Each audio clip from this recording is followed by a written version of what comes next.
Two's Democracy 2012 coverage continues, and we're joined right now by Howard Orton. He's a Republican candidate for the 2nd Congressional District. Sir, good morning to you. Good morning. If you'd like to make an opening statement, feel free. Oh, okay. Well, I believe I am the best candidate because of not being a political insider. Our country was founded by the people, for the people, not by the ones who make politics their lifetime job. What we need to do is put in place a balanced budget amendment with the current deficit being over $1 trillion. We need to start cutting all programs, not giving them the current baseline budget approach.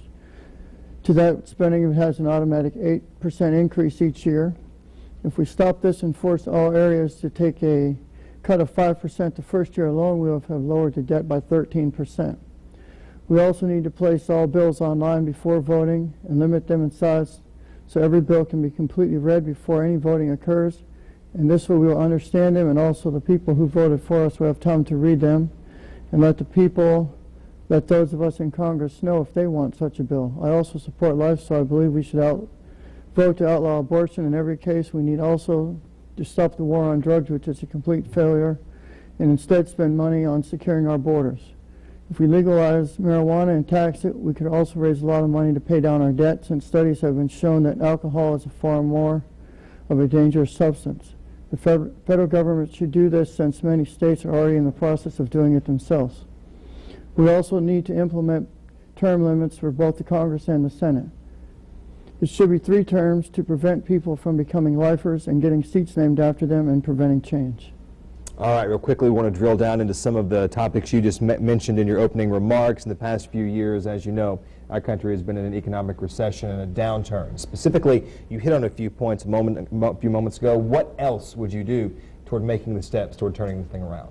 Well, I believe we need to look into tax change, such as the previous presidential candidate Herman Cain's 999 plan, or else the fair tax plan, as a way to lower the tax rate on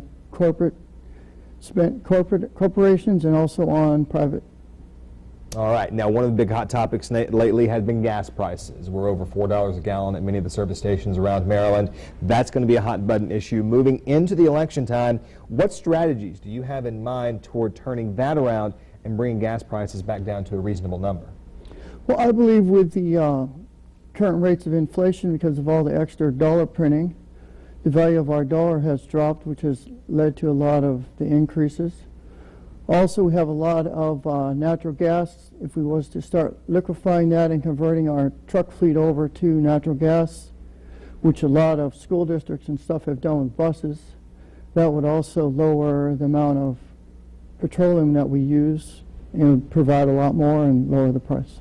Now, expanding this to the international markets and the international stage, a lot of the problems in the Middle East have been tied to the rising oil prices, specifically in Iran. Now, from an international standpoint, what steps would you take toward dealing with Iran in these tough times? Well, we have the current embargo in place, which should be made sure that it is enforced by all the other countries. So I know we're not using as much of their oil as people make it out to believe because of the embargo. And I believe we need to, if they say they're using nuclear power to get power, not as a bomb, we should help them find a way to use their energy to make power, which would release the tension. Now, the Supreme Court is taking up President Barack Obama's Affordable Health Care Act now, and what is your position on that? I believe that it is illegal because you cannot force people according to the law to purchase something, and this is forcing us to purchase something. I believe it should be put out on the market, insurance the same as what your car insurance is. If you want to buy across state lines, you can. If you need, say, window coverage, you buy window coverage, so it can be the same way. If we want to get cancer coverage because someone in our family has it, we can purchase that and save on other areas. And real quickly, before we let you go here this morning, based on the events going on in Afghanistan recently, your thoughts on possibly speeding up the drawdown there? Well, what I believe over there is their president keeps saying we need to leave.